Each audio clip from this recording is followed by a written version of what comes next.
Hello everybody and welcome to Gear 5th Week. The animated version of Joy Boy / Nika's powers has finally debuted in the One Piece anime. So of course we're going to be talking about that, but the manga actually dropped a pretty serious lore bomb recently as well. Oda has made it very clear with this chapter that he's not holding back after his eye surgery, because we now know how that giant hole underneath Enies Lobby came to be. I like how the actual request for the cover page was just asking Oda to draw a cow giving Nami some milk, but then Oda took a look at that request and he was like, you know what this request really needs? Sanji rejection. I mean, at this point, Sanji should be very well aware that Nami's not receptive to his approaches, so in a way he kind of has it coming, but just seeing how creepily excited his face looks through that window, it kind of breaks my heart. Anyway, the first time we saw the Mother Frame or Mother Flame be used, we did get a tsunami warning in chapter 1060, as well as reports of there being sea quakes. What's crazy though is that just using the weapon one time is causing all these changes to the tide and sea all over the world, because we get shots of each of the four blues feeling the effects of the aftermath, and two of the locations that are easily recognizable in those panels is number 1, Logtown in the East Blue, as well as a shot of Kano Country in the West Blue. And we see that the bridge that is suspended there is just wobbling like crazy because of the quake. Plus we see that both halves of the Grand Line are feeling it as well, because we get shots of Laboon at the Twin Capes, we get to see Iceberg in Water 7, as well as Momonosuke and Wano, which is in the New World, feeling the shake as well. And apparently even the Celestial Dragons, who are up in Marijoa, all the way up the Red Line, they're also feeling it as well. Now the fact that using the weapon on Lulusia left behind the exact same type of hole as the one under Enies Lobby lets us know that the weapon has been used before in the past, probably during the War of the Void Century. But then also, aside from the giant hole, both Enies Lobby and Lulusia have something in common. I've talked about this before, but the name Lulusia actually stems from the name Lucia, which means light. And then as we know, Enies Lobby is special because it never gets dark there. It's also known as Nevernight Island because sunlight is always shining there. So the fact that the government has attacked both locations with the same weapon kind of goes along with the theme of the Gorosei asking Imu what light they should extinguish. Now in the aftermath of all of this, we find out that the sea level has risen globally by approximately 1 meter. Now, if we look at this phenomenon from a real-world perspective, there's only two things that can make the sea level rise, and both of them are connected to the same thing. So the first one is the ice caps melting, and the other thing is something called thermal expansion, which is a very fancy way of saying that when water gets warm, water expands. So if it gets hotter, its volume increases. And so that would go along with the name of the weapon, right? The Mother Flame, because it seems to be a weapon that is capable of generating a significant amount of heat. Also, the Gorosei knew that using the weapon would cause the sea level to rise. In chapter 1086, Venus Judo says, before testing the weapon, he says, it'd be wise to conduct the test above sea level. And then after Imu requests Lulusia to be the target, Mars says, the world moves at the will of the creator. So they knew this would change the world. And if we take Enies Lobby as an example of the weapon being used in the past, right, we'll notice that there are two islands that are nearby that even to this day are experiencing the repercussions of the weapon being used there. The first, of course, is the Aqua Laguna in Water 7, which is a yearly high tide storm that ends up leaving a section of the island each time underwater. And then the other phenomenon is the receding tide that we see in Long Ring Longland that also happens every year. Now initially we thought that the receding tide was responsible for causing the Aqua Laguna in Water 7, but because of this new information, plus the three islands being located geographically close to each other, the connection we can make is that the receding tide in Long Ring Longland, which causes the Aqua Laguna to flood Water 7 each year, only started because the Mother Flame weapon was used at Enies Lobby at some point in the past. And this new revelation also opens up a new perspective that helps us understand why certain things in the One Piece world are shaped the way they are. So if we look at something like Tequila Wolf, for example, which is a huge bridge above sea level, which has been under construction for the past 700 years by orders of the world government, because what they want to do is they want to build this bridge to be able to connect different islands. And they're using slave labor to build it. You know, they have people in the workforce building this bridge that are either slaves or criminals in the eyes of the world government. That's an important distinction. And then also people that are members of countries that are not affiliated with the world government. So they're using them, and then you look at how high the bridge is, and we add that to the fact that the Gorosei say here that they want York because they need her help to be able to replicate the Mother Flame. So as we learned back in chapter 1086, the Gorosei said that they want to be able to use the weapon freely so that they can end old wars. And so that definitely lets us know that they're thinking about using the weapon again.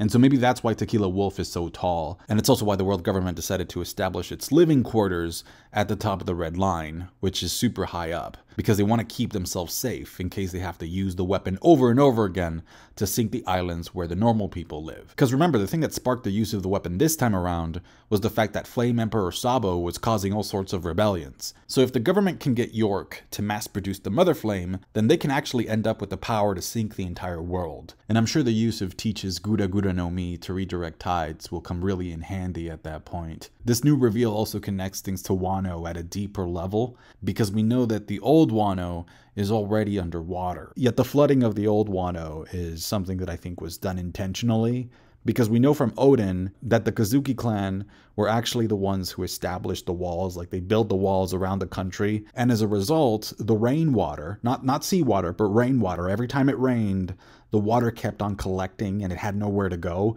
so it ended up flooding that old city of Wano. So a new city of Wano was built at a much higher location. And so the fact that the new Wano was built at a much higher elevation lets us know that the Kozuki clan knew about the dangerous effects of the Mother Flame, and so that's why they relocated. That's why they went higher, to protect themselves in case the government ever used the weapon again. They wouldn't flood like everybody else. Plus, it serves another purpose, which is to keep Pluton hidden and protected because of the surrounding walls, but also because it keeps it underwater. It also makes me think about how there are whirlpools outside of Wano, as well as whirlpools in Enies Lobby. So, wonder if there's a connection there. And then we also know that Joy Boy and Sunisha were friends a very long time ago. And so Sunisha's legs are very long. They kind of look like they were stretched out.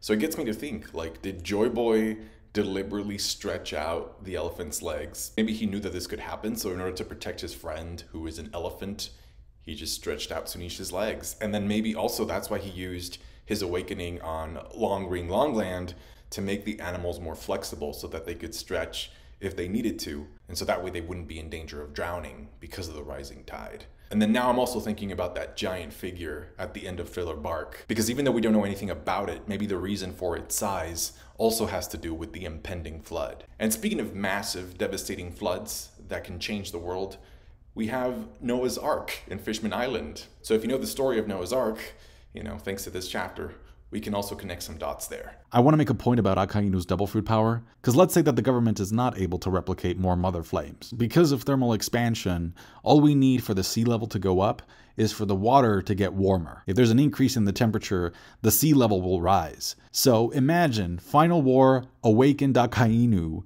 using his awakened version of Ryuze Kazan or Meteor Volcano to heat the ocean up. That would be another way of causing massive flooding all over the world as well. And eerily enough, one of the last pieces of dialogue that we heard from Sakazuki was him actually saying that he would drive everyone who opposed him back into the depths of the sea. Now, if this goes down, if the tides are forced to rise again and disasters continue to happen all over the place, this is where Nami would come into play in the Final War. I made a video not too long ago showing proof of several mysterious pieces of information that Oda has set up related to Nami's heritage that have not been answered or explored. So she's going to be super important come endgame. Like, she has this unnatural superpower when it comes to predicting changes in the weather and knowing how to navigate tides. And just like there's a connection between Luffy and Nika from the past, I also think there has to be a connection between Nami and an ancient weather goddess or some kind of weather deity from before the Void Century. We got a big hint of this recently because the anime made it seem as if it was Nami's voice, her cry, which was responsible for triggering Luffy's awakening / Joy Boy's return. Like, the intention behind that scene is pretty clear, and I think the answer has to go back to Nami's ancestry, which is something that Oda has been very careful to not reveal too much about. I mean, we don't even know what Nami's last name is. Now, the chapter itself actually stresses the fact that the situation at Egghead is way more serious than a Buster Call, because a Buster Call would call in 5 Vice Admirals, whereas here we have 9 headed for the island. And Doberman is one of the 9, and he was also there at Enies Lobby during the Buster Call. And typically Oda uses Doberman to give out information from the past, or for exposition purposes, which is kind of what he ends up doing here in the chapter, just recapping what's happened. But regardless, I think we should be getting a flashback very soon to explain how the Straw Hats got to where they are now. Robin, Stussy, and Kaku are not part of that final page spread, so we need to find out where they are or what happened to them,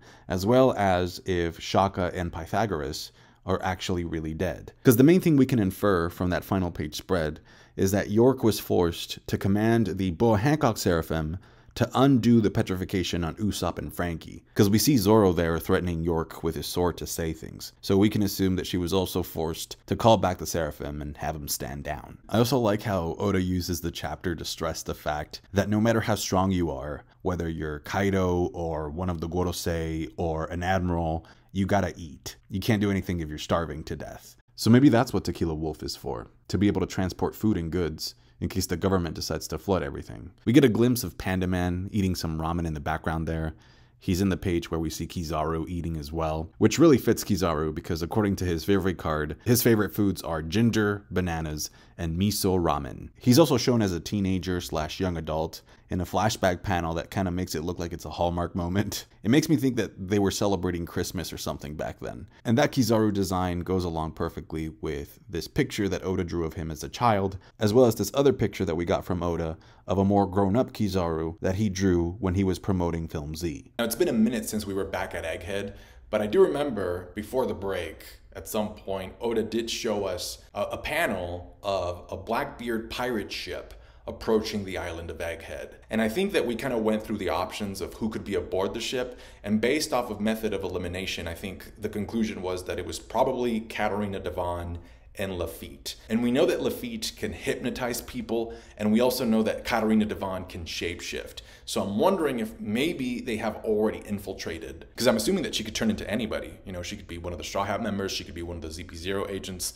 maybe even one of the Vegapunks. So again, I would not be surprised if starting next chapter, we start getting data to fill in the information gap that we have because of our absence in Egghead. In the beginning of the chapter, even though it was good to see Whoopslap and Makino again, I was slightly annoyed by the fact that Makino's baby / possibly Shanks' son automatically just likes Luffy. We get it, Oda. We know that Luffy is your favorite character. We know that Luffy is going to be the savior of the world. But man, like even babies that don't even know Luffy are drawn to him now. It's like Oda is constantly trying to remind us that Luffy is a likable person.